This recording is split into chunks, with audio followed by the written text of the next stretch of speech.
dito na rin. Aku ini kan bikin pelayan ke. Nama rin man da po ang pamsi no rin buka mo kayo din ba?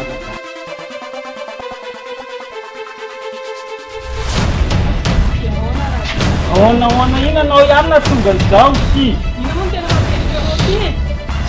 So na sarak na isman.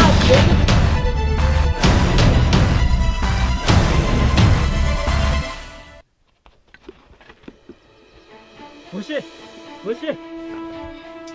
Da yultiyo zara ida tena mishukula mali. Da tena mishukula.